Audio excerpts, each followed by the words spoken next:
All right, the next part in percent that we need to learn is finding the whole when given the percent. Now, just like in finding percent increase and decrease, there are two methods. So the first method would be to use division and multiplication. So I'll give you an example. Let's say I'm given the example, I want 70% of a number is 63. Now, we want to figure out what that number is. So that's basically saying that someone got 70% on their test and they got 63 out of some number. And we have to figure out what the total marks of the test is. So this is how we would do it for step 1. In step 1, what you need to do is you need to divide to get the 1%. So what that means is you divide the part, so that would be like the score, over the percent, and then you times it by 100. So for this question, that means you do 63 divided by 70, and then you multiply it by 100. So what that looks like is I got 63 divided by 70, I get 0.9 times 100, and my answer is 90. So that means that 63 out of 90 is 70%. That's method 1. Method 2 is to use the formula triangle. So the formula triangle looks like this. So the important things to note is that this means division, right? This looks like the division bar. That makes sense. This line here means multiplication.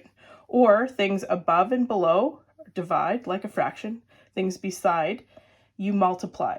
So in order to set this up, this is what we do. We always put the percentage here, the whole here, and the part here. This makes sense, right? Because part divided by the whole gives you the percent, and percent of the whole gives you the part. This makes sense.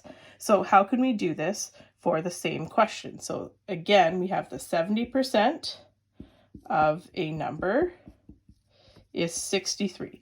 So what we would do is we would fill in the triangle with the appropriate things. So I have, this is my part, so 63. My percentage is 70, but remember that we have to use our percentages as decimal values. So my decimal value for 70% is 0.7. Remember again, we move it 2 places to the left because we're dividing by 100.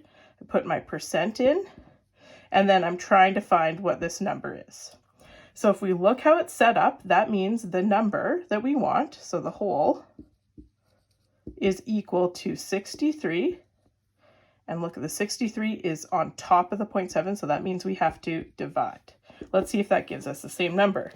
So we do 63 divided by 0.7, and it gives us 90.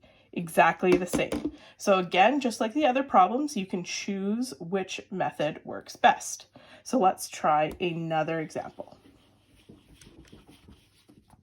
All right, our next example is 175% of a number is 105. Okay, so let's use method 1.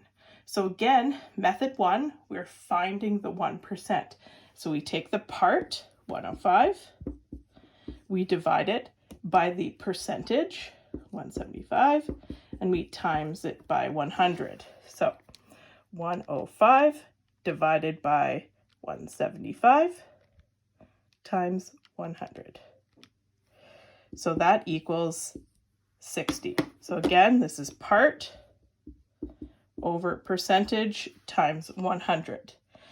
If we do it using method 2, we'll get the same answer, but let's do that again. So we'll draw our formula triangle.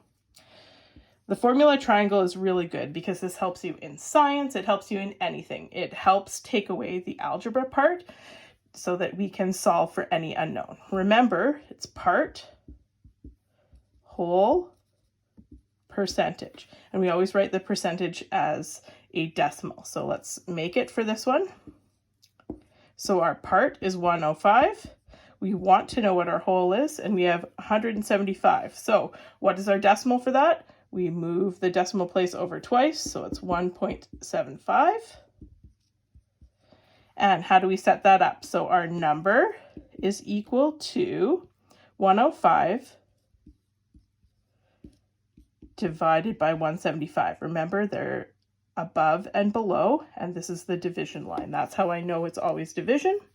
So I have 105 divided by 1.75, and we get 60 again.